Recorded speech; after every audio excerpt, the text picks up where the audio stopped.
Welcome to the Martial Way podcast. It's been a long time and very overdue. I ended the podcast a couple of years ago due to some personal issues some people are familiar with, but I wanted to get it back up. I figured with the current environment and folks staying at home under quarantine and whatnot, I thought this would be a perfect time to start. So my guest today is Sensei Darren Stringer. Sensei Darren Stringer, he's known as one of the all-rounders, equally as comfortable in knockdown full contact karate as in kata competition.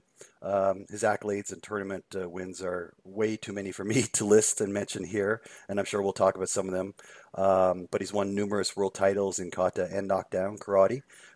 So with that, welcome Sensei Darren Stringer.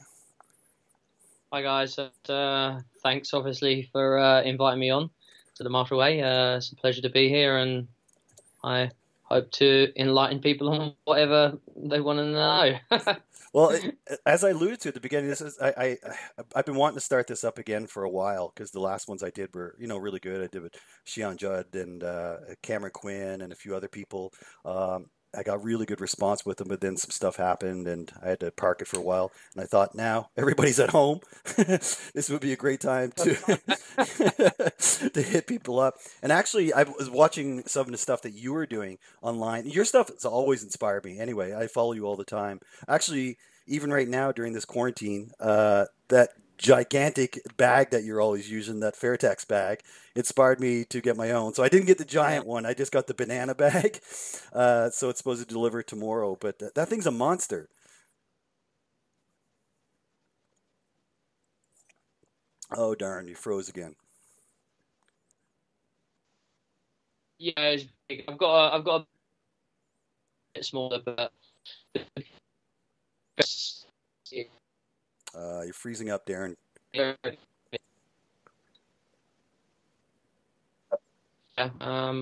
Sorry, it must be the internet again. That's okay. I don't know why. I'll cut that part out anyway. It's okay. But yeah, so how long have you had that bag, and what inspired you to get that gigantic thing? I've had it around about a year and a half, maybe. Used to have a big bag at Crawley when I trained there, but I left there some time ago now, and as a result, not always got a partner to train with. So it's nice to have a big bag that doesn't move around much. You know, you can work a lot. What I don't like about the smaller bags is they tend to move a lot, so it dictates your work ethic or how hard you can work. If it's swinging around a lot, you're either waiting for it to stop moving before you can hit again, or you're just always hitting a continually moving target, which is fine in one respect, but you can also hit with the wrong part of your hand, wrist bends or something like that. And when you're looking to continually train, remaining injury free is obviously a key element of that. So plus I find it really helps you develop strength. The heavier the bag, the harder you try to smack it and move it around. Obviously if it's a real big bag, then it doesn't move too well. What does that thing weigh in at? Do you have any idea? I'd say it's a good under 100 plus kilos. Wow. I'd say. Yeah, I reckon it's maybe close to 140, Yeah. somewhere like that. It's an effort to push it out because it's on a roller beam, Yeah, I saw on that. like a steel beam, and it the floor because it's so big. It out is like just a smooth movement. It's really quite heavy, but that's good. Yeah, yeah. And now I saw with all this stuff going on that you start doing the karate tips and tricks with Sensei Yeah, Wesley Johnson. Is it was yeah, Johnson? Jensen. Jansen, from yeah, we've been good mates for what seems forever now, and we're both really keen to help people out. He's the Dutch coach, or one of the Dutch coaches at the moment. I'm one of the British coaches over here as well. So he's just retired from fighting, so it feels like a nice time just to give back to people who may need a little help, may need a little bit of direction. It's just about, like it says, tips and tricks. what works for one person may not work for another person, but at least if it feeds thought and ideas going around, then people can use those little ideas and stem off of that for their own benefits, really. Yeah. They're really good. I've been watching them. I love the way that you guys A/B them back and forth too. How'd you come up with that Yeah. idea? Um, a few people had an input in as well, so they were like, "Oh yeah, what you could do is this, that, and the other." And then I think we've always had a really good relationship anyway. I think it was quite easy on that. To, you know, I worry about what they're doing, this, that, and the other, and normally what happens, I might do my videos first, and then I'll ping him something, idea of what I've done, it's his end, and obviously then you can link back and forth. Yeah, it works pretty well, even though we're miles apart in a car. Shoot, you froze up again. It's too bad about the connection. Sorry about that. That's right, no worries. We'll work around it. Anyway, so yeah, we kind of just jumped into all kinds of conversation there, but maybe just for people who I know you're super well known, obviously, in the Kyokushin community, but for some people who maybe not so familiar with you, want to talk a little bit about your background and how did you get into Kyokushin and what led you right up to becoming a world champion? It's a good question because I started so young. I started when I was about 8 years old, down at Crystal Palace. Mm-hmm. I was born and raised in South London, so Crystal Palace was the closest one to me. In terms of why I wanted to do karate, I don't really remember. It was probably on a basis like most people at that time, watching karate films and Bruce Lee and stuff like that. My dad also knew and had a couple of friends that had been involved in Kyokushin, so that's how I got involved in Kyokushin rather than another karate or martial art, so to speak. So I was really lucky in that aspect. They'd been to the British Open a few times as well to watch. So yeah, I mean that's how I got involved in Kyokushin, and I also took up judo as well at Crystal Palace. Oh, cool. Probably a couple of years after I started karate. And then I trained judo up until I was about 14. When I went for my black belt, I kind of knocked judo on the head. But it gave me a really good understanding for balance and strength. But yeah, so I started at Crystal Palace and I trained there probably till I was just before 12 years old. And then we moved house down to West Sussex to a tiny little village, which fortunately for me was not a million miles away from Crawley. So I was really lucky that another Kyokushin dojo was still around, and B, the instructor was still Hanshi Steve Arnil. So I've been fortunate that he has been in my dojo environment for my entire life. Crystal Palace was Joe Borg and Felix and Hanshi at the time. And then when I moved to Crawley, it was Hanshi, and now and again was Sensei Martin Begg at that time, but mainly it was Hanshi. Yeah, and you've been with them now ever since. It's pretty cool actually that you're that close to the source, if you will. Yeah. Yeah. I mean, I'm really lucky in that respect because I've had a direct feed from history, I suppose. Yeah. In Kyokushin. He's obviously a fantastic man with fantastic accolades and a really good personality as well. He certainly does. Sometimes it's a hard personality, as we all know. It's good because many people have stemmed from him. Not just myself, many other martial artists, and I think if anyone ever gets or has had the opportunity to go and train with him, they should do because. As we all know, not everything will last forever. So, take the opportunity while it's still around. Yeah, absolutely. When did you start competing? Were you quite young when you started good on? Yeah, I started doing. We did Wuko back then. Back Wuko? when I was Wuko, which was point scoring. Oh, okay, yeah.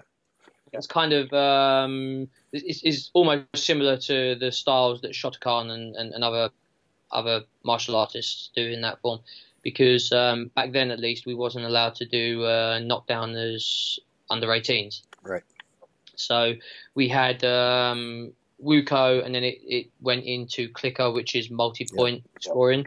And also we obviously had Kata tournaments as well. So I started going as soon as I could really remember. I think I was probably around about 10 or 11. I think my first tournament was. It was actually in Tokai, which was a dojo that we had, and it was just a little intercompany inter club tournament really. Mm. And yeah, it was okay. It went pretty well, and yeah, I've been competing ever since.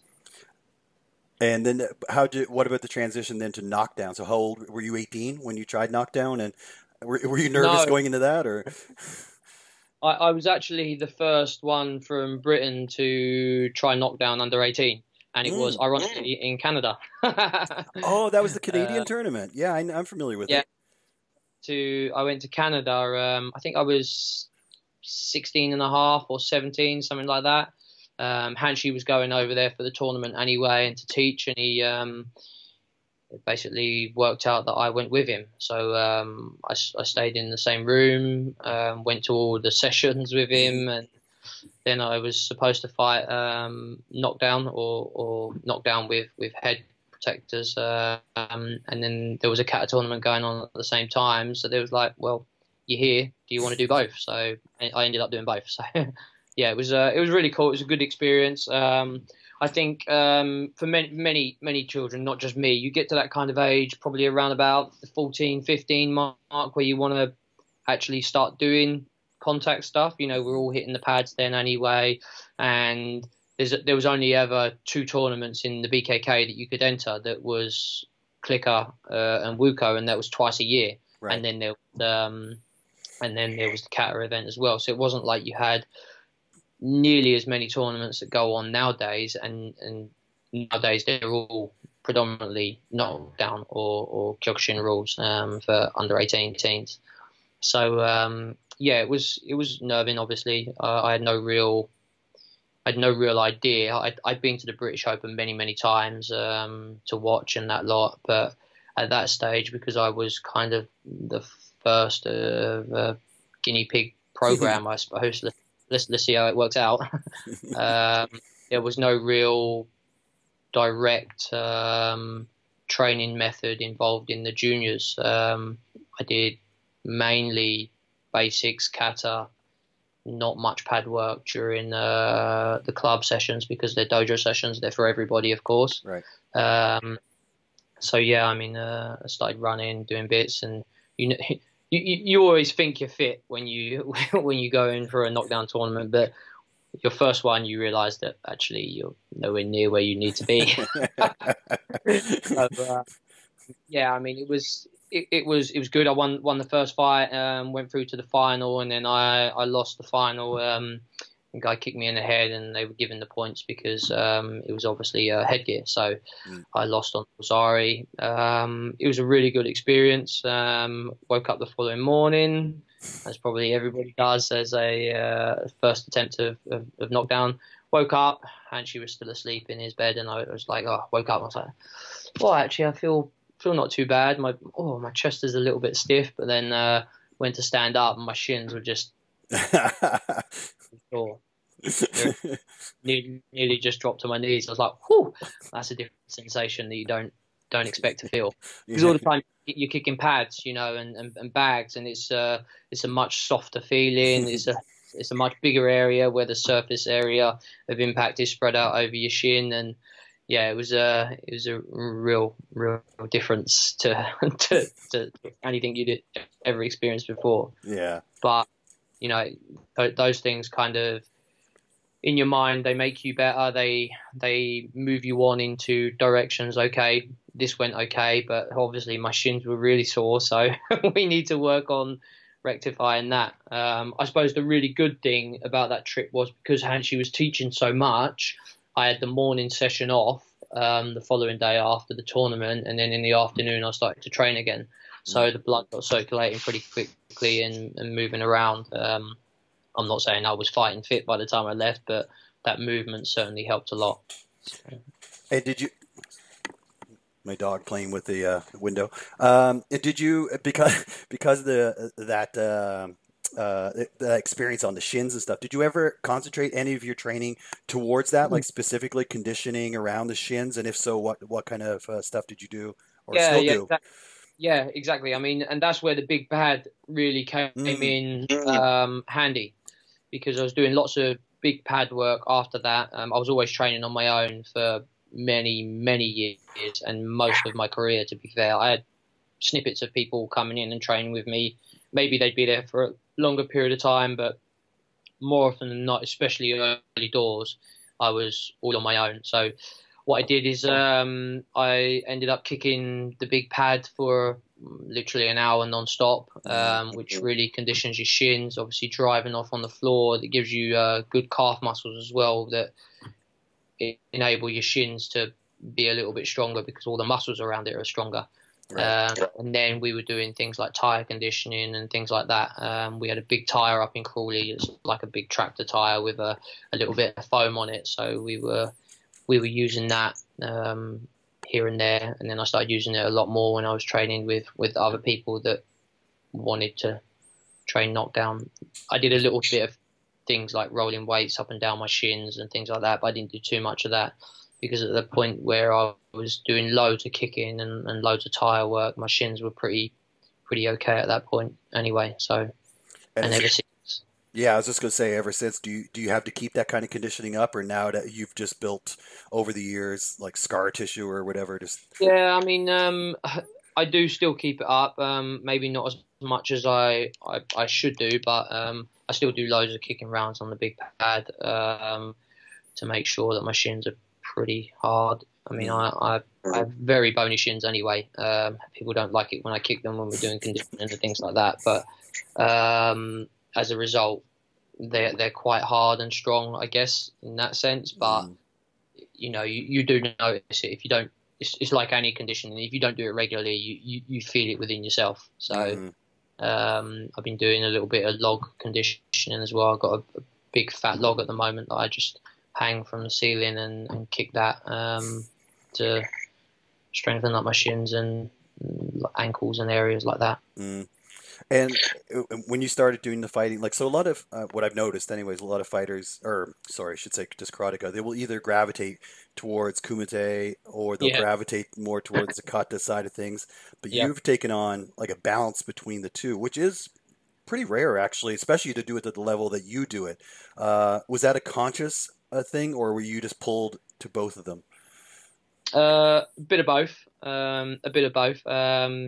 Obviously, Hanshi has always gone on about his 100-man kumite and how Kata was a prime focus on preparation for that. Oh, I was fortunate in Crawley as well that we had many people that had been successful in kata, in knockdown, and in points fighting. So I always wanted to be the best karateka as well, not just a niche area, and it takes a lot more time, I guess, in that aspect to dedicate to all areas than just a single area. Obviously, the most focus will always go towards knockdown because you can get really hurt. right. Yeah. um, but I always wanted to do karate. I didn't just want to fight. I love fighting. I really enjoy that, but I also enjoy other aspects of karate as well. And I think most people that walk through the door, they just want to do karate. They don't, especially in England at least. Most people that are training just want to train because they want to get fit. They want to learn how to kick and punch. They want to have a little bit of a self-defense aspect for them. I don't think it's in many people's mind, at least in the UK, it seems that they start karate to fight Right. in tournaments. And at the point when I started, yes, it was an eventual goal to fight, but it wasn't for a long time. I started at 8 and you couldn't fight until you were 18 at that point. So it was 10 years at least I was waiting to fight. Hmm. I was just fortunate that I got to go a little bit earlier as a pilot program, I suppose, from the UK.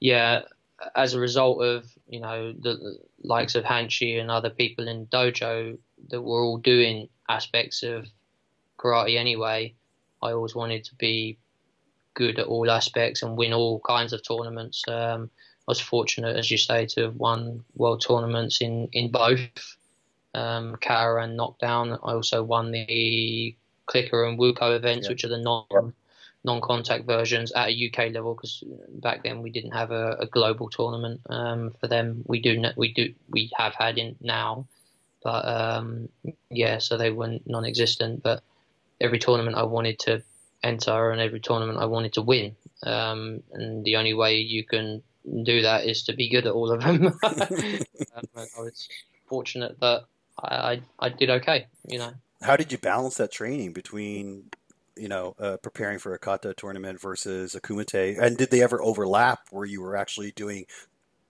preparing for both? Yeah, they didn't overlap often, to be fair, but they did overlap a couple of times. Most of the time, the BKK held their kata tournaments very early in the year, so it was like either February or March time, and back then as well, there wasn't as many knockdown tournaments as there is today. Now there's one every other week almost in various organisations. So I was always lucky that the national kata tournament was at the very beginning of the year, when most people back then were just starting to get ready to fight. So that didn't overlap too much. It did. Well, I say it did. It would have been a problem in 2003 when I fought in the when I competed in the World Kata tournament for the first time. That was in November, and the British Open was in the October. But what happened earlier on in the year is I shattered my foot in a knockdown tournament in the UK. Oh, so wow.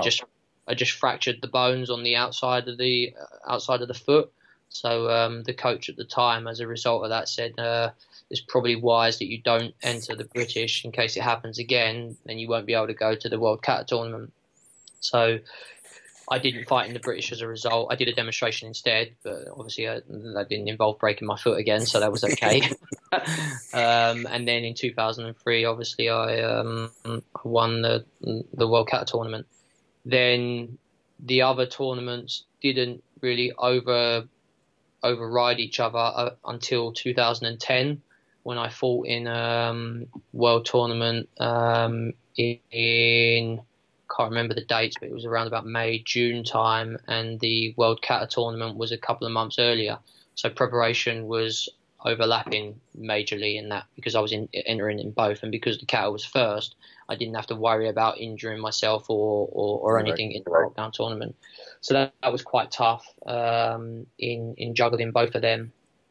But I've always been really lucky, I suppose, in the sense that, well, it depends on which way you look at it. In the dojo, we was always doing lots of basics anyway, lots of basic. We didn't really do a great deal of pad work in the dojo. That was all my own time, because I suppose the thought process and probably the right thought process is that, average people go to train at the dojo. They're not going to train to be an elite fighter, so to speak.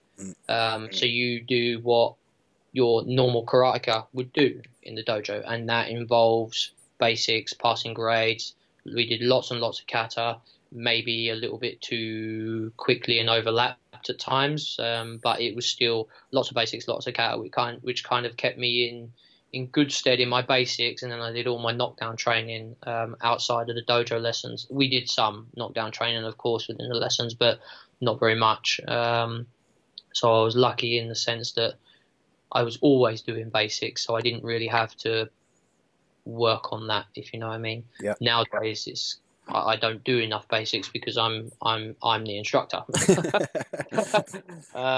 which is a shame. But I try to go over to train with Hanshi now and again, just to keep touch with basics, or I do a little bit on my own. But basics on your own is a little bit different to doing pad work on your own. Yeah. It's really good if you've got a nice atmosphere and other people around you. And what's your... Sorry, go ahead. But yeah, apart from that, I was quite fortunate in the sense that your question of overlapping didn't really happen too often. Mm-hmm. And if it did, it was okay-ish, because I was doing lots of basics. Yeah. And what's your approach to teaching now? Is it similar to how you learned, or have you modified it, your approach to teaching these disciplines? Yeah, it's a little bit different, I'd say. I do basics every single lesson without doubt in the unless I'm teaching on specific camps. Right. But in the dojo we do basics every lesson for maybe half the lesson, and then we'll tend to move to fighting stuff after that, be it some pads or working on some techniques, etc. But yeah, I don't tend to do many sequences because I find it confuses people.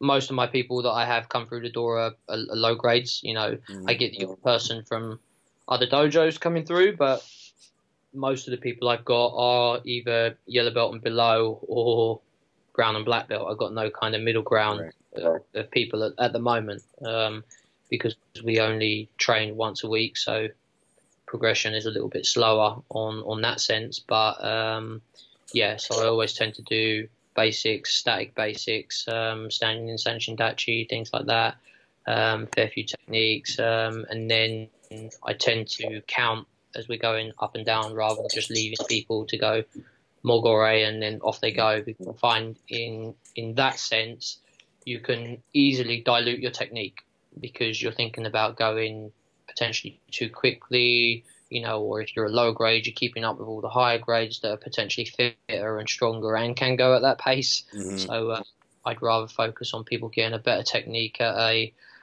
counted pace, and then you can really explode the techniques out as well. And we did do some of that in when I was training as well. Don't get me wrong, but Hanshi likes his sequences and events like that, which are really good once you're familiar with the techniques. Right.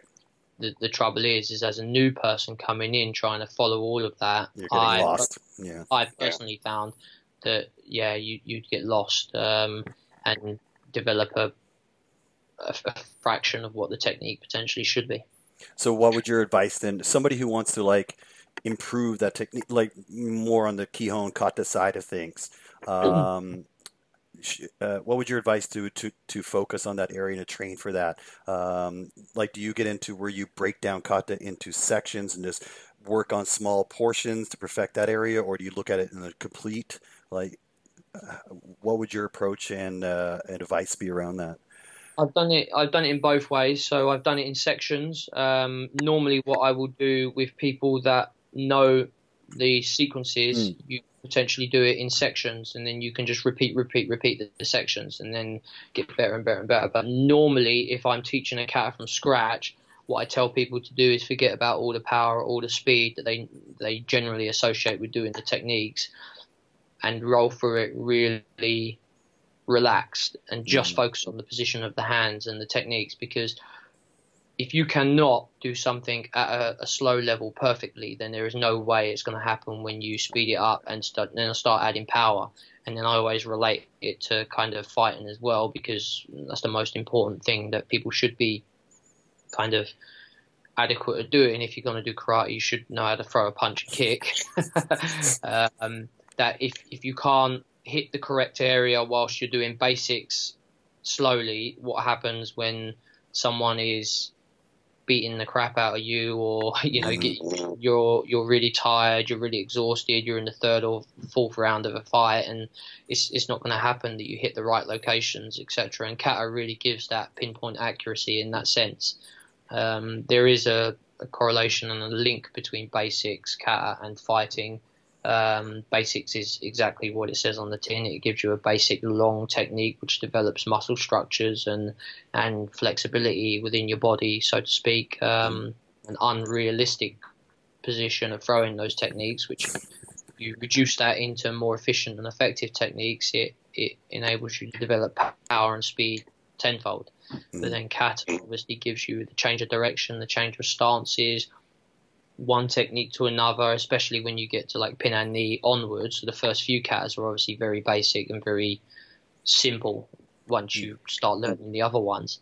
And that kind of relates back to fighting, because there's so many things that could or are going on in a fight that you have to multitask and think about those positions that you're in, what's happening with the other person, etc. So I would always suggest people learning from a slow pace, first of all, if they want to learn the technique. Obviously, there's times in the dojo when it's not just about learning the technique, but building your fitness, and then you have to follow and look at the people that are in front of you. And the trouble is many people aren't paying attention to what's going on around them, and I guess that's where the whole multitasking thing comes into play.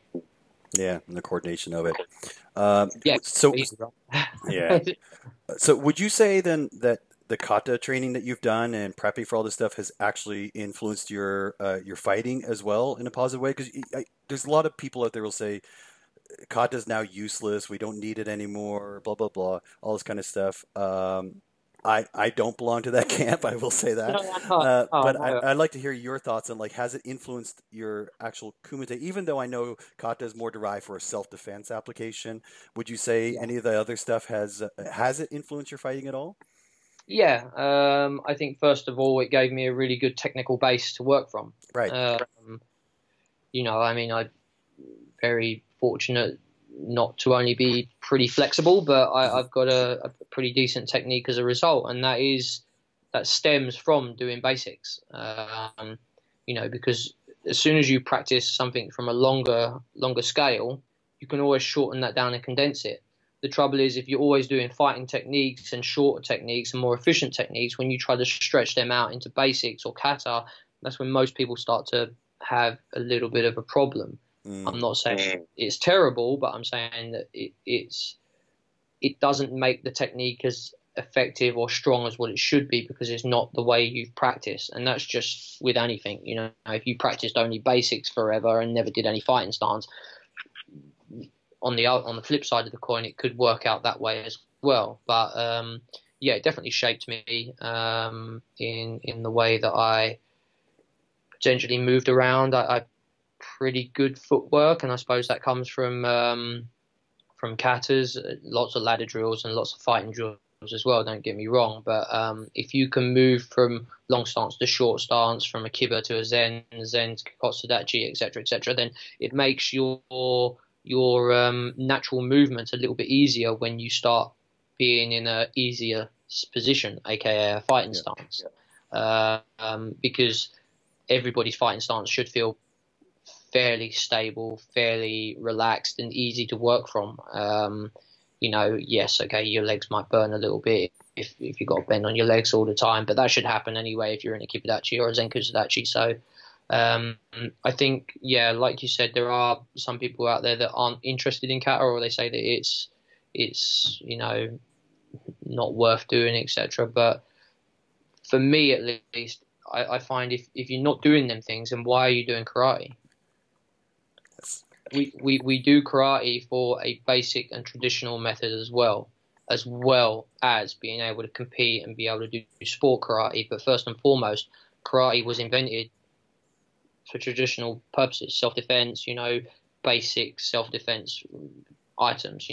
If you probably look at the syllabus and all the blocks and all the katas, you could probably say that maybe 90% of the blocks are not really effective for today's world, especially in fighting.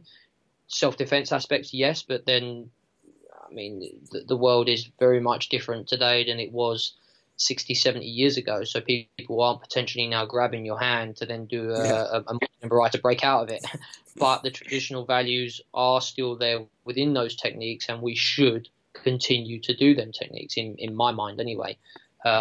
Yes, we have to adapt and we have to do other things as well that cope with the modern world. But first and foremost, for me, we do karate. Yeah. And I think that people should be doing karate, not just doing the bits that they want to do, because more often than not, it's the bits you don't want to do that make you actually better. Yes. Good point. That's a really good point. Yeah. Because we can all go down there, and if we were just a normal runner, but then you don't like hurdling, but hurdling could actually benefit your running. So they're all transitional and translate to each other as well. And more often than not, your basics and your kata is gonna lead you down the road to improvement, because most of the time when you do fighting work, it's normally, for most people anyway, it's with a partner. Mm-hmm. So you always have that lapse of training time. I do my combination, my partner does his combination, I do my combination, and so on and so forth. Whereas in basics and in kata, it's you working all the time. So not only are you potentially getting stronger and better technically, you're also adding to your fitness because you're working 100% of the time. Mm-hmm. Whereas unless you are on the big bag on your own, like potentially I've done a lot of, there's always a time lapse between when you work and when you don't work. So I think basics are very, very beneficial in that area as well. And yeah, I'm one of the few, I know. But, No, and it's great to hear, and not only great to hear, but I mean, you came to Toronto to Contact Kicks and IFK Canada for a seminar, which was amazing. You know, people still talk about that seminar to this day. Seriously, it was amazing. But one of the things that I noticed, and other people noticed, was that your technique. Even though you blended the seminar between, we did focus on Kihon, Kata and stuff, but we also did Kumite.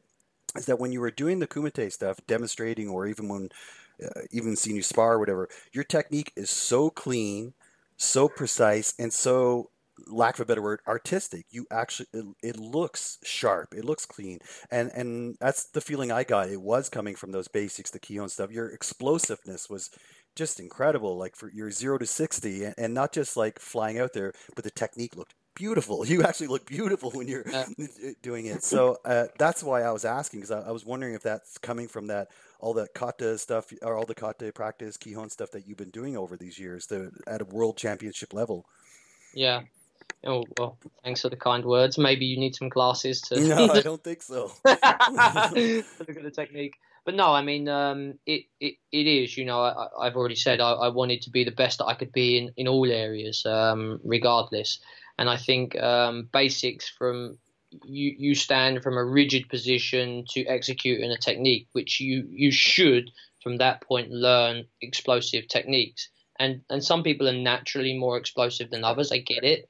But at the end of the day, if you're not able to hit someone with explosion and driving out, then you're probably never going to hurt someone. And if you can't hit someone, then you're probably never going to get out of trouble, be it on the mat or heaven forbid, in real life circumstances. And I don't want anybody to get in trouble outside of the mat anyway, but potentially a lot of people want to fight on the mat. And if you can't hit the right place with the right effectiveness, you're not going to have a very successful outcome on that mat. Yeah, no kidding. Have you put any Yeah. focus into bunkai or any of the like breaking down the applications of the kata? Yes, but I don't do much in the dojo, to be fair, probably wrongly so, but seeing as my specific dojo only trains once a week, it's hard to fit everything in. Right. I tend to do that more at courses or seminars that I teach. Right. Specifically maybe kata seminars, we might roll through aspects of bunkai and things like that. And I don't think there's a strict bunkai code in the katas. There's key elements that we obviously know, but if you're, I guess, at a certain level, you should be able to look and find other elements that you can either relate closely to that kata move or directly. Actually, ironically enough, mine and Wesley's next KRT video is actually transitioning from we're using a specific kata to give some exercises that directly relate to sections of that kata to improve that kata, and then take that kata and move it through to fighting sequences as well. So, very cool. That's nice. Yeah, it's something that me and Wesley are very aware of, that we both have a love for karate in all dimensions. Wesley is very much the same. He's won kata tournaments in Holland, many knockdown tournaments as well, and his basics are pretty decent as well, like mine. We've wanted to be successful in all areas, and I think we want to help people kind of progress themselves as well in that way. And we're not saying everything we do is right, but if it can help people or open their minds a little bit, then you know, it's all about feeding off of people's elements and adapting it to what makes yourself better in the end of the day. Yeah, and you guys seem to really complement each other. Yeah, I mean, like I said, we've been friends for a very long time. Right. We've hung out a lot, and we've we've messed around a lot, and done some serious training a lot. But it's easy to work with someone who is of a similar nature to yourself. You know, he wanted to be successful. He wanted to be good. I wanted to be good. I wanted to be successful. I'm a little bit older than he is. You know, he's 30 this year, and I'm 38. So there's a bit of an age difference there. But I suppose boys never grow up anyway. So And how do you find balancing your like so I assume like outside of this if I'm trying to remember because we had talks like when we had a couple pints about our lives and stuff you have a career outside of karate how do you balance your personal life your career with still training at a caliber at the high caliber that you do. it gets a bit more difficult when you're older and more Yeah. responsibility falls on you outside of training. You know, when I was young, I sacrificed a lot, career-wise, financial gains, and all of them things because I purely wanted to focus on karate and being the best that I could be. You know, I literally turned down jobs and movements for better wages, better prospects in the future because right here and then I knew I wanted to leave work at 5 because I wanted to be training at 5:30 till 7:38 or whatever it was, or I'd go and teach for Hanshi and things like that. So early doors, I think we all sacrifice a lot, and the older you get, the more you realize, well, families come along, maybe a little bit more of responsibility within the job role. End of the day, if you want something, you kind of will make it happen still, regardless of the difficulties that happen within reason. Of Hmm. course, I would like a Bugatti Veyron as well, but that's a lot of sacrificing. I need to give up a lot of things probably to make enough money for that. But you know, I'm fortunate now. I used to travel down to South London to train most evenings, which ate up a lot of my time. But in the end, I got fed up with going down there to train alone anyway. So I built a little dojo in the back of my garden, which is where you see the big bag and that lot. It's not massive. It's I don't know 4.5 meters by just under 3 meters, but it's okay for a few people to train and do some pads and do a little bit of basics if I wanted to on my own. Hmm. But yeah, I mean, I love doing karate. I love training karate, so it's never really a chore for me to do something. Yes, sometimes I'm tired and I might skip training or whatever like that, but more often than not, I find invigorates me. It spurs me on, and I feel much better after training. And I think most people Yeah. generally feel like that when they do train or whatever form of training they do. We all have those hard days when we really don't feel like doing anything but sitting on the sofa and having a beer and some chocolate or whatever. But I think it's a lot easier to do if you love something first of all, and then we all see the benefits after training anyway.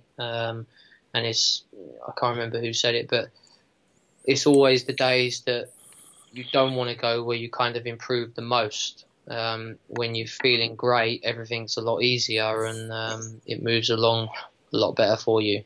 But those days are few and far between. Especially the older you get, probably it's a little bit, a little bit more, a little less good days, a little more.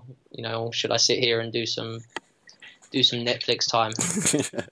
Well, I definitely relate to that one. I mean, even right now, and injury wise, recovery wise, Yeah. it's different. I'm definitely older than you. I'm turning 50 in May. Okay. But I'm still very active. I work out, even been home here. I have all my kettlebells, all my bands, everything. I work out every day. But here's the Yeah. irony. So even this week, I've been working out every day. I've been doing karate. I've been doing bag work. I've been doing my kettlebells. Yesterday, I was walking into the garage and my foot slipped and hurt my back. So that's the It's difference getting crazy. older. It's really funny as well because really early doors in when I started fighting, people were like, be really careful in like the last 2 to 2.5 weeks, 3 weeks of preparation for your tournament, because you're strongest, you're most fittest, but also you're most vulnerable as well. Because you could be walking down, and you stub your toe on the door frame, and then all of a sudden you got a broken toe, and it's not healing before 3 weeks time when you fight in the tournament. So it is so ironic you say things like that, because no matter how much you train and how strong your body is, there's just that stupid thing that happens that just throws everything out. And it's happened. I've done like an Ishiro Mawashi and rolled the supporting ankle that it was on, and then all of a sudden you've got a inflamed ankle that you are wanting to do lots of Moshigiri Gidans or Jordans off of, and you're thinking, this might hurt a little today. Exactly. And how do you keep it? So you've been at this a long time, since you're 8 years old. You must have gone through periods where you're like, or maybe you haven't, but did you ever go periods like, what am I doing? Like, there's periods of your time when you're thinking, what else could I have done with my life that maybe have given me other things? But all in all, pretty much anybody on the planet can earn more money, or they can get a better job within reason.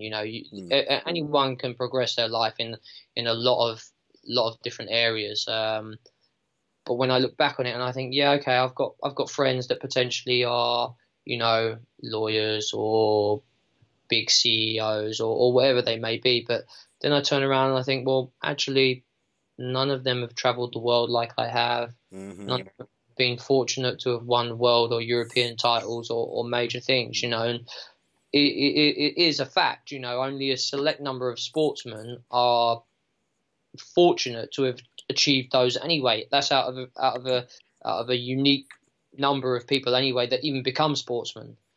So it's all relative on what you want out of life. I guess, yeah, everyone would like a big house and a swimming pool, heated, of course, because it's not hot here. To have one outdoors that's not heated. But, for me, I wanted to be champion of the world. I wanted to be, someone that kind of inspired people to want to do better themselves in karate. And whether that happens or not, I don't know. That's for people to make their own minds up. But I do the best I can to kind of be the best I can. And most of the time, if someone around you is trying to do that, then it will rub off on other people as well. Mm-hmm. I hope. Yeah. And do you still have aspirations? Is there anything in the future for Sensei Darren Stringer? Yeah, I mean, I'd like to do a lot of things still in karate as well. Mm-hmm. And outside of karate, I wanted to do the 100-man test. It was still on my agenda I'd love to be able to do it. I went to Hungary last year and did 100 fights, which was pretty cool. Wasn't official version by any means, but it was a good indication. Yeah, I followed along that. Yeah. At least time wise, it was a pretty good experience, and I'd like to push on from there to do it officially. But who knows? I'm not getting any younger. I'd really like to compete again, of course, because I think once you fight, you kind of never lose the desire to fight. It's it's a great feeling, to win something or beat someone or be fortunate to drop someone or knock them out. It must be like what Cristiano Ronaldo feels like when he scores goals. Right. Yeah. And he scored a lot of goals. But it's the hunger, the drive, I don't think ever really goes away in someone that's been fortunate to be in that position. It's just maybe time does affect things. Well, you're only 38. Yeah, no, I'm really good shape. You're a spring chicken. Well, I don't know about spring chicken. I ain't 21 no more. No, I'm in really good shape. I'm really fortunate. I've got no injuries really, and I've never really had injuries over my career really. I suppose that That's lucky. yeah, it is really lucky, and I suppose I think it's a benefit of actually doing basic karate and kata as well. Because like I said, you're practicing from a longer position anyway. So You're would you practicing. say, sorry, would you say then you're more of a defensive fighter rather than offensive? Like, how would you describe your fighting style? No, I'd say I'm pretty offensive. Right. I'd say I always looked at things in two ways in that aspect. A defensive fighter and a counter-attack fighter is a very skillful fighter, and only a few people are probably really successful on that. You probably looking at the likes of Kazumi. like Kazumi, Matsui, Yeah. Midori, Yeah. those kind of people. Filio as well, Yes. even though Filio was massive, he probably didn't need to worry about it anyways. They were very successful counter defensive fighters. But in my mind, and I suppose this is probably a backdrop of people that were around me as well, and people I trained with also at the time. But as a counter fighter or a defensive fighter, if you're losing the fight, it's very difficult for you to transition to becoming an aggressive fighter and make the changes happen. Whereas if you're on the front foot and you're always looking for those points, or you're always looking for those gaps, you're always trying to create them gaps, you will create opportunities eventually. Mm-hmm. And if you do get into a point where you're actually ahead and you've got a Wasabi or whatever, it's not that difficult to transition to being a little bit more on the back foot. I'm not saying that you can transition perfectly into being an exceptional timed fighter like Gary O'Neill, for example. Mm-hmm. I'm not saying that at all, but it is easier, and that kind of goes with the basics to fighting techniques that I said. You practice long, you can always shorten it. If you practice going forward, you can always draw that back a little bit. You know, not to the fact that you're going back, but you don't have to look for that point, that extra margin. You might only have 20 seconds left in the fight, and you've just dropped the guy, and it's only a Wazari. Another 5 seconds, they award the point, and then you've only got 15 seconds left to fight. Is it really worth risking dinking your ankle or your shin or something like that? But on the other hand, if you're on the other side of the foot, It's a long hill. Yeah. it's a really big transition Yeah. to try and chase something that you're not used to doing. Mm. So for me, I was always looking to get from A to B as quickly as possible in my fights, and Just I think that being explosive, you mean? yeah, and, Yeah. and get from A to B as in drive in Yes. quickly enough to get those points or to make the impact to then draw back out. I'm not saying I walked forward all the time, because I was never the biggest person in my category anyway. So I always wanted to move around, catch people, drive in points, and be, I guess, try and be better technically, because especially early doors, I wasn't the strongest one in there. All I had was technique and foot movement to kind of make me successful. Did you ever draw any inspiration from like other styles, like that blitz kind of Shotokan stuff, or anything else, even fencing, whatever the case may be? Have you ever looked at anything to influence your own? No, not in that sense. Like I said, I mean, we did lots of point scoring stuff when I was young, Right. and all the way up till I was kind of 16, I guess, and even after that point. So we was always looking to score points. I fought for England as a junior in WUKO and stuff like that. We fought in when we were younger, we used to fight in other organisations' tournaments as well. Mm-hmm. So because we were the only ones that did knockdown, all the others did other non-contact point scoring. Mm-hmm. So if we wanted a couple of extra tournaments in the year, you'd have to go outside of Kyokushin to do that as a junior, because it just wasn't an option. And I think as a result, I was used to driving in, trying to get that point as quick as possible and not get hit, because if you go in, and that's where that counter attacker comes into play. I've made all the effort to go in. He's then got exceptional time, and he's blocked me in, and he's counter attacked. I've made all the effort. He's walked away with the point. Right. you know. So yeah, I always try to get in, get out as quickly as possible, and hopefully do something in between. Yeah. And the training that you do, like, what's your thoughts on like the old school, again, lack of a better word, of Kyokushin training versus more modern techniques and things in your, and I mean this in like conditioning, could be using ladders, could be using footwork stuff. Um, do you like which way do you gravitate towards, or do you mix both, or? I think it's good to mix both because I think it's really good to know where we came from. Right. And I think in the past, what people may have lacked technically, they made up for in tenfold with heart and desire. And I Mm, think that can't be taught very well unless you're put under extremely difficult circumstances, because no one really knows what they will do until they're in that situation. I think it was Mike Tyson said, "Yeah, everyone has a plan until you get punched in the face." that's right. You know, and that's a fact. You know, I could have the best plan in the world, but you know, who knows? Maybe I kick his knee with the first kick, and then all of a sudden, oh dear, that's my best leg gone. You know, Yeah. so I think today's modern training is a lot more clever than what it was back in the day. You know, you just need to see all the high grades walking around with bad knees, hip operations. And I'm not saying that's not going to happen to us. Time will tell, Mhm. so to speak. But there's a lot more thought gone into it, a lot more technical based information. You know, there's a lot more science goes into it. You know, not with everybody, but you know, people's diets, the way Yes. people train, cross trains as well. You know, whereas before potentially all people were doing was martial arts, kicking the pad loads, lots of basics. Now people are looking at doing maybe Olympic weights, maybe they're doing some Yes. rowing, some cycling, you know, maybe some CrossFit and, you know, gymnastics, all those kind of things that ultimately what you want to be looking at is this going to make me better at what I do? Yes.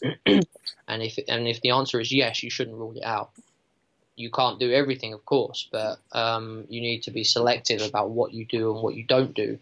You know, I personally, I never did any weights really. I always did lots of body weight exercises, so I guess they came from kind of judo influence, where I was always having to use my body weight to create the power to throw someone or to hold them down. Hmm.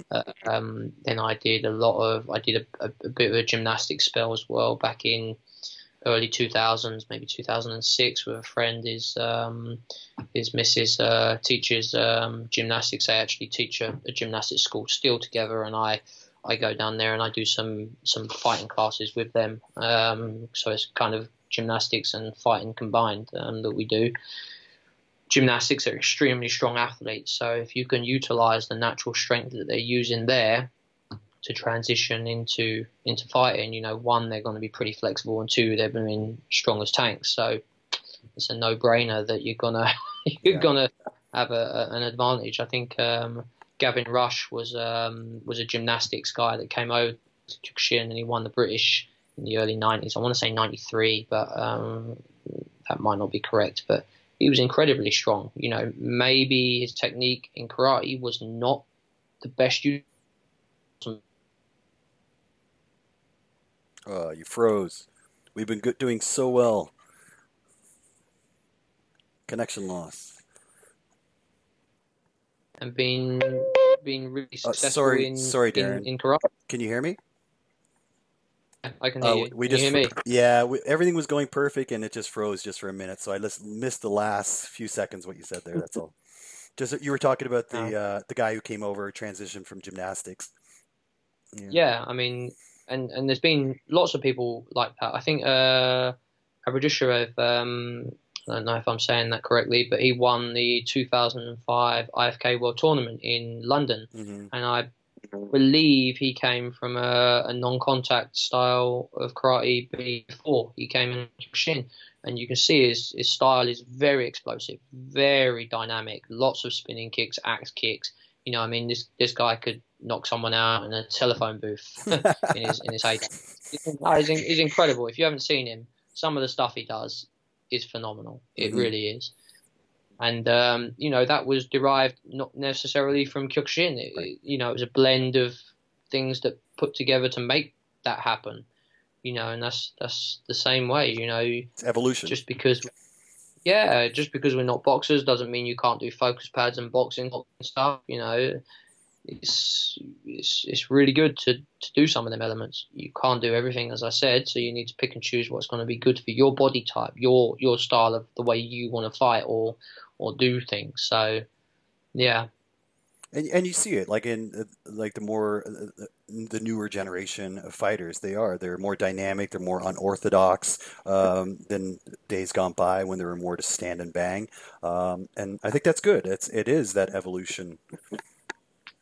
Yeah, it is. I mean, you see some absolutely crazy things going on the mat, Yeah. where people almost doing, it's not quite, but it's almost the fact that they're doing like a somersault and then a kick at the end of the somersault. Yeah. You know, it's not like they've just done an Ishiro Mawashi and they've jumped a little bit nowadays. He's gone to do an Ishiro Mawashi, then rolled it all the way round and done a Mawashi after that Ishiro Mawashi Yeah. whilst he's there. And you're thinking, well, that can only come if you practice jumping, tumbling, and things like that. If you practice them things, and limits and boundaries are being stretched all the time. Not just in karate, lots of other sports. Hmm. But I think unless you're an exceptionally strong fighter or a very, very intelligent fighter, if you're just going to stand there, you're probably going to lose most of the time nowadays. Hmm. I mean, yeah, you've got stereotypical type of fighters that are kind of not necessarily as flamboyant as others, but still very effective. And you look at the way that they throw and deliver techniques, they're very efficient, very strong, and they break people down that way. And then they close the distance down on them flamboyant fighters that tend to move around a lot. But then out of nowhere, they're doing a jumping spinning kick and the person's on their back, knocked Right. out because they've not focused, etc. Mm. It just depends on what type of fighter you want to be. If you want to be defensive, if you want to be, not quite one-dimensional, but very static on the ground and very little movement, or if you want to move around a lot, like someone like, Gary O'Neill, for example. Hmm. Cause me and Gary O'Neill fought a few times, I think twice in the All Japan finals. Kazumi won all of them, but the style was incredible. Yes. And sometimes styles make fights. You need to accept the fact that although you want to win every fight, sometimes you're going to lose. And doesn't mean that you're not good or you're not better. It just means that this day wasn't your day. I've been fortunate. I've won tournaments and I've lost tournaments. And if you was to redo that tournament again, would the outcome be exactly the same? You'd be a brave man to say yes. Mm. Yeah. You'd be a very brave man to say yes. Even if you are the best in the world, you're going to win every time. Yeah. Is there anyone that still inspires you? Like, is there even new or old, or is there someone that you still look to? Well, I mean, I always enjoy being around Hanshi, of course, because he's Was massive part of my history, and I would never have been where I am without him. He taught me from day one, along with Joe Borg and Felix. Felix was not day one, but a little bit later. But Joe Borg and Hanshi were my first instructors at Crystal Palace. And that's awesome. I was incredibly small, incredibly small, and I don't think I was terrible, but I probably wasn't very good like everyone else at the starts. So I've been very thankful and inspired by probably many people along the way. You've got a huge amount of people that were around me at that time, and early 90s, there was a lot of good fighters just coming out of their careers, and you'd be able to watch them and see them. And, although I didn't train with them a lot, I was fortunate that a few of them were around me for periods of time. Inspiration now is just where you look for it, and Right. the trouble is more often than not, inspiration isn't necessarily going to drop on your doorstep. Yes. Good point. Because it's such a big world out there. It's a small world in some ways, but it's such a big world out there that there's so many other things going on. There's even in Kyokushin, there's so many different organizations now, and although people interact and they kind of train together, they compete together, it's very difficult to find areas where you're going to see a lot of great people that maybe you do want to train with, all in the same location. You know, for example, you probably wouldn't see Gary O'Neill, Kazumi, Yamaki's, Midori's, Michael Thompson's, Nick DeCosta's. You'd never see them in a single location no more. It's impossible because they're all part of different organizations or not training anymore. So you need to go out there and look for bits of inspiration. And even if you go to a course and it's kind of not quite what you was expecting, you can always take something away from that. Absolutely. It doesn't matter who you're learning from in a way, because anybody at any level has something to offer you, and if you don't believe that, then you're probably not looking hard enough or looking at ways that you can adapt the things that person is showing you. Because as I said earlier on, not everything will fit for everybody. You know, something like that Felix is showing potentially isn't necessarily going to work for me. He's 6'4" or whatever he was, and 110. That's probably being a little bit generous kilos. I'm 5'6" and knocking around the 70 kilo mark with incredibly short legs. So, but what he does potentially can benefit me if I adapt things. And that goes for a lot of people. Hanshi was around my height, so it was kind of good in that aspect, but not many people are my size. Not nowadays. They're all on flipping, I don't know what they're on, but they certainly grew a lot quicker than I did. All those Mexican supplements. Yeah, exactly. Maybe I should have gone down and got me a few more burritos when I was a kid. I don't know. But yeah, I mean, I'm interested in training in a lot of places and with a lot of people. And I've been on courses that I thought potentially were going to be outstanding, and I've been on courses that I may have taken for granted on walking in, and both of them have been different outcomes to what I expected. Either they were much better than I expected, or maybe an anticlimax. And I think that's often trouble with people nowadays. And I've been in that situation myself where, someone has such a historic persona about them that you walk in there expecting to walk out, be able to fly and stuff. And, the fact of the matter is they probably just did basic stuff like we're all doing many times, which made them good. I think it was Hanshi's son went to Japan, and I was told this whole story, and he came back and he was absolutely phenomenal, absolutely incredible. And I asked Hanshi, and he said my son probably would have been better than me had he carried on, without a doubt. And he went and trained with Oyama for a year, I think, as part of his training. And he came back and he was incredible. He was doing all these kind of kicks, and everyone was like, "What did you do over there?" He was like, "Nothing different, just a lot more of it." Right. And sometimes it's just about how much you put into how much you get out. In that sense, and that probably goes with a lot of areas in life, not just karate. Mm-hmm. Yeah, what's that Bruce Lee quote? Of course, there's a million. I don't even know if it's attributed to him or not. Don't fear the man that knows 10,000 kicks. Fear the man that knows one kick 10,000 times, or something along those lines. Look at exceptional knockout artist Sergei Osipov from Russia. He was kind of late 90s all the way through to kind of mid 2000s. He was absolutely incredible. But if you look at his fighting style, he wasn't moving around like someone like Gary O'Neill or Michael Thompson, or Nick DeCosta in those senses. Very much he delivered Staskis, really strong Staskis, really strong low kicks, and then he had a great hip flexibility that he was just able to knock someone out who was literally standing on top of him. He knocked so many people out. He's exceptional.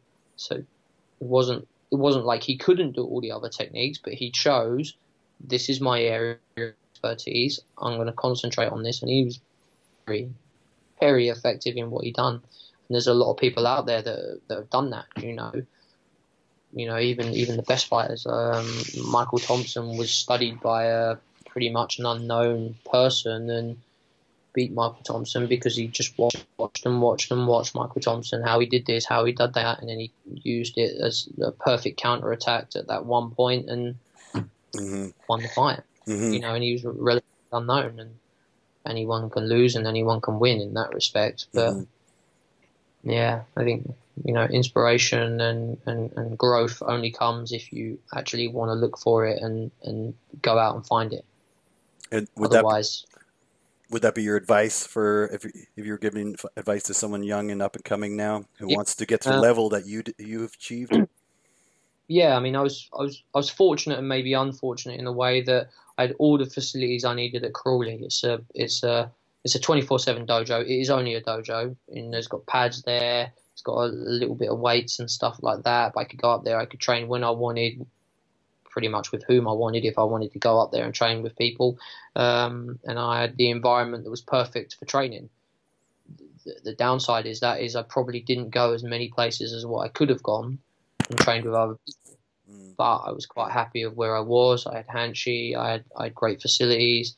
In hindsight, should I have gone a few more places? Yeah, of course, because I probably could have learned how to do things potentially a bit different. But nowadays, nobody really has those facilities. That's the only place in the UK, I think, or maybe Tokai, that exists that has those facilities 24/7. So for a lot of people, it is about traveling. It is about going different places. And it doesn't mean that your instructor is no good. It means that I train with this person all the time.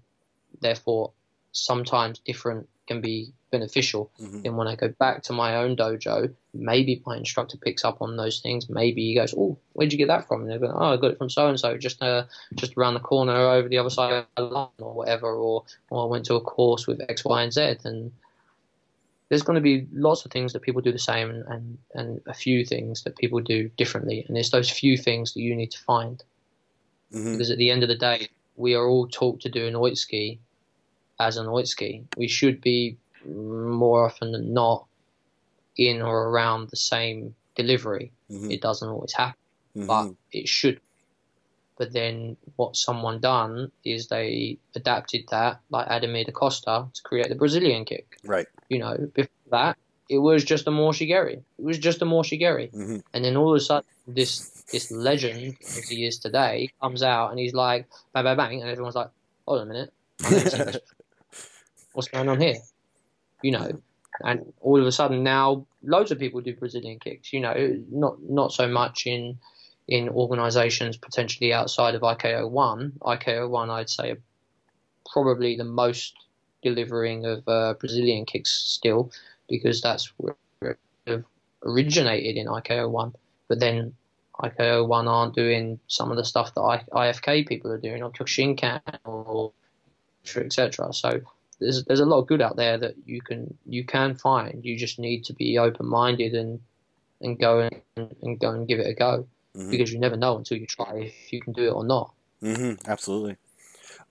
What about if from a more, I don't know, spiritual side, if you will, that more, all the things that we think about in martial arts, the development of the indomitable spirit, those things, did you build up that as well, and did it influence other parts of your life, or has it always just been more strictly a sports-centered experience for you? No, sports center.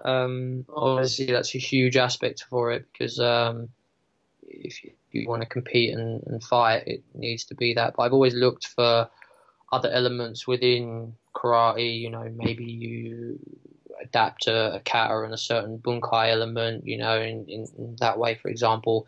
I do kind of agree with the inner chi or center line that kind of Japanese talk about quite a lot. And the way you focus your breathing patterns and things like that, I do find that helps.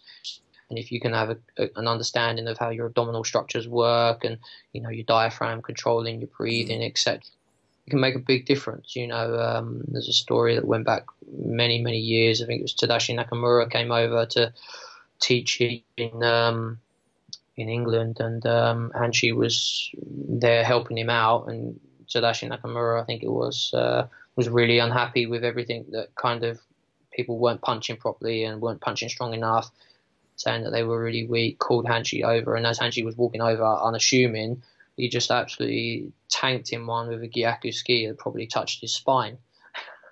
Hanshi's taken a couple of staples back, let out this massive ibuki to control his breathing, and then it was like, what's going to happen here? I wasn't there, but I've heard about the story. But he had a great understanding of how his inner abdominals worked, how his breathing pattern worked. That even at that point when he got hit, he could change the outcome. And I've always believed that. If you get kicked in the head, it's something different. Right. You can get knocked out, but there's always a choice of whether you go down in the fight or not. It's just about how you handle that, and if you have a better understanding within your body structure and how you overcome when you do get wind, then you'll have a better chance of an outcome. So I believe there's more to just throwing a couple of kicks and punches if you want it, of course. Some people don't. Some people do. Yeah. And just the perseverance in Kyokushin. It's very hard training, and it's not for everybody. And it definitely, it builds a strong mind. Exactly, and that's probably back from the older generation more than the younger generation, because in some ways things are a lot easier now. We've got clean and nice halls that we train in, not everywhere, but a lot of places. Back in the day, you were training in a concrete floor hall, or maybe if you were lucky you got a little bit of carpet on it, and it wasn't a very nice environment, but it made people naturally hard. Nowadays there's a lot of people that give up too easy, whereas back in the days, back kind of 80s, 90s, not many people quit in them days, because they knew if I make it through this, it's really going to be worthwhile. Whereas nowadays, martial arts and Kyokushin particularly isn't the most favored sport on the land, because A, it's really, really hard. B, people are walking in going, well, what am I going to get out of it? Am I going to get some money if I fight? No. What are you going to get out of it? You're going to get some self-worth. You're going to be able to do things that a lot of people cannot do. And you're going to be able to walk around saying, actually, I really enjoy this and I get something out of it. And I could potentially give something back in the long run. But unfortunately, for a large portion of people, it's not enough, because they want a gain factor that's going to heighten their persona to everybody else, or it's going to give them a massive financial gain. I've fought many tournaments and places, and I've never won money in any tournament. Not because I haven't won any, but because there's just no money not there. in the tournament. Yeah. Probably sitting there thinking, it's just because you went out first round every time. Well, it's a possibility, but there wasn't money involved in the tournament. So, I was fortunate. I won a gold bar in Russia. That was great. Oh, really? Wow. Yeah. It was up in Yamburg. Tournament was held every 2 years, and you could win a gold bar if you came first, second, or third. So obviously it was a bigger or smaller bar. I'm not talking like in a big gold bullion bar, but it was pretty cool. It's pretty unique as well. And obviously in Belgium they've got diamonds where they give them away in tournaments as well every couple of years too. But money, there's the whole Sensei thing that's kind of going on now. I don't know if there's money in that to survive off, but potentially a little bit of a bonus money in them. But Kyokushin isn't that way inclined, and I don't know why, because I think people will probably agree that if you actually go and watch a Kyokushin fight, it's much better value for money than any other sport I'd probably say out there. Yeah. Boxing, you can get a lot of elite fighters and a lot of good fighters, but you can get a lot of rubbish fighters as well. And you can in Kyokushin as well. It's no different from any other fighting organization. MMA, do you like people doing lots of groundwork, or do you want to see them standing up doing more fighting?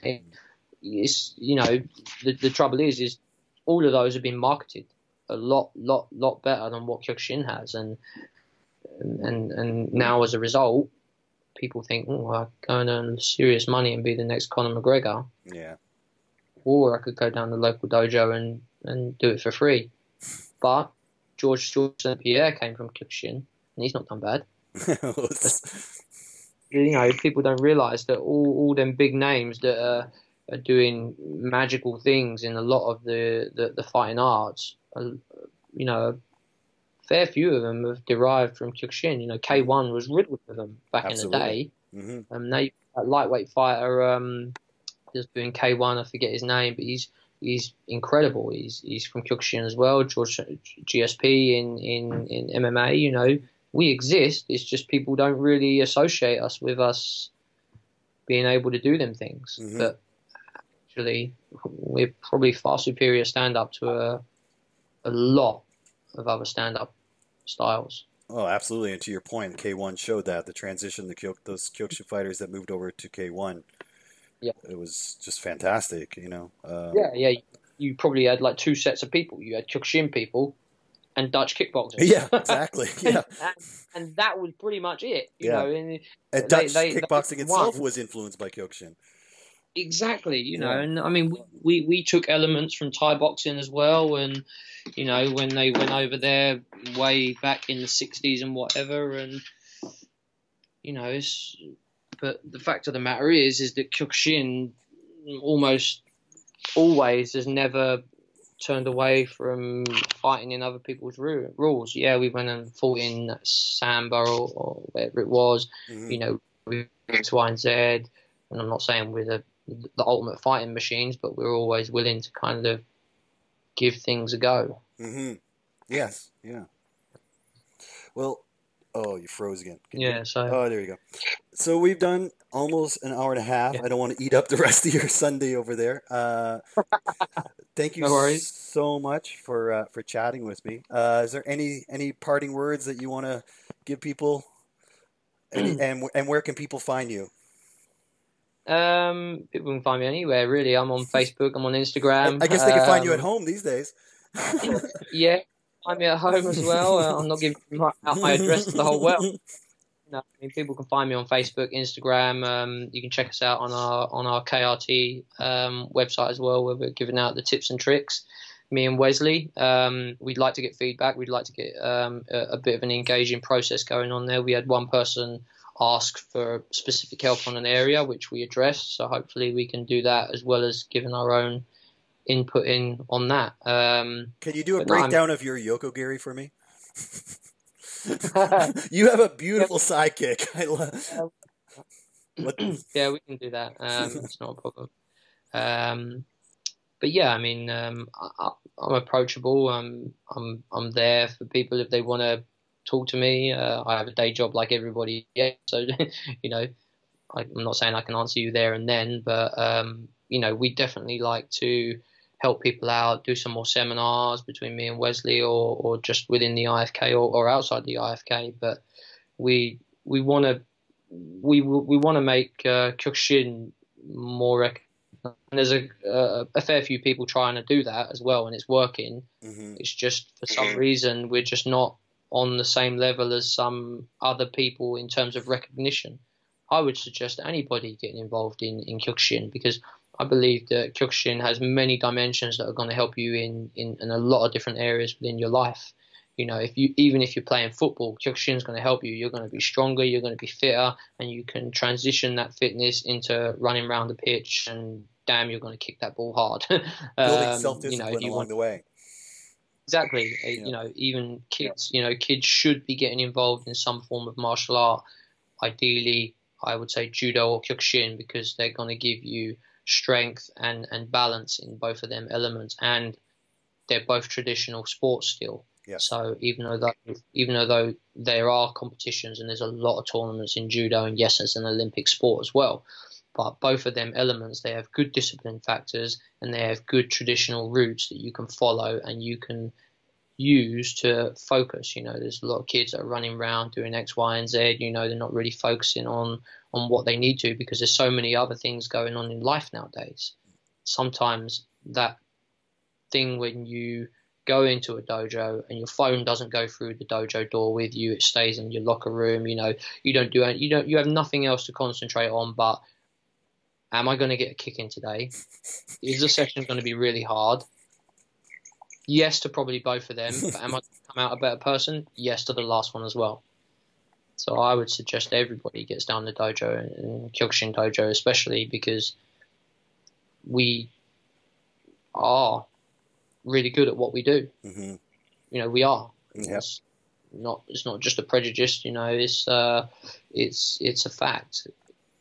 People who know about fighting know about Kyokushin. Joe Rogan is going on about it all the time, and he's heavily involved in a lot of different martial arts. Yes. But Joe Rogan, he will stand up and say, these guys, they're not messing around. Yeah, he has huge respect for it. Yeah, and so you should for any fighting art that is full contact. I don't think you can not have respect for it, because an MMA guy is going to know his stuff. Yes, he may not be the best stand-up fighter, but he's going to have a lot of other tricks on his hand. Yeah. A boxer know how to punch. He's not going to be able to kick, but he's going to know how to punch. So you still got to watch where you're going. Thai boxing, yeah, they can do a lot of things.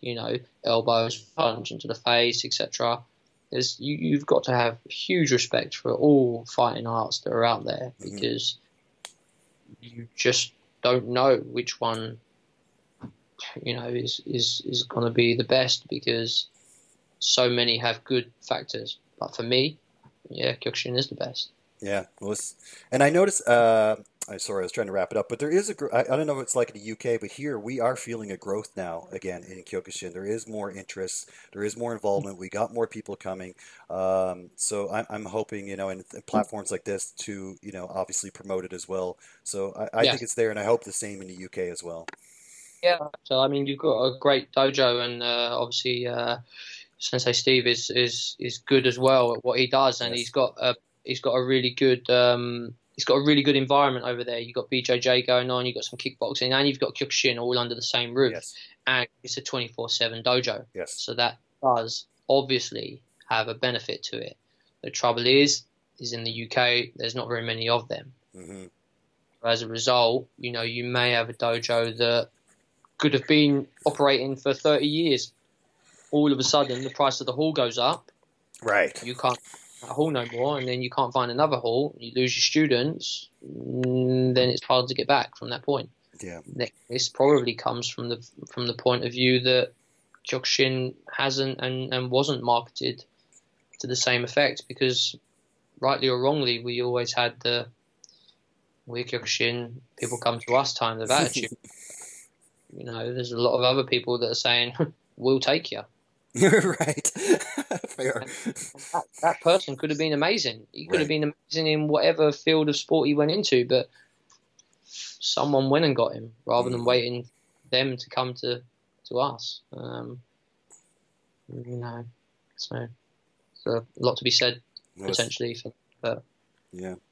Well, again, hopefully, sorry, I was just going to say thanks again for taking the time out to do this. And I would say to anybody listening, watching this, if you get a chance to go to one of Sensei Darren's seminars, please go. It's amazing, amazing seminars. One of the most favorite seminars I've ever attended. So if you get a chance, definitely people go. Thanks a lot. It's nice words to hear. Appreciate it. Oh, absolutely. And again, thanks so much for taking time to do this. So honored for you to be the first guest while I fire this thing back up. So thank you very much. Take care, and I really hope to see you all again soon over in Canada. We'll make it happen. And pass my regards on to everybody at the dojo, and obviously I speak to Steve and he a little bit, and I say hi to Robert now and again too. All right. Thank you so much, Sensei. Take care. Thanks a lot. See you, buddy. All the best. Take care, mate. Bye.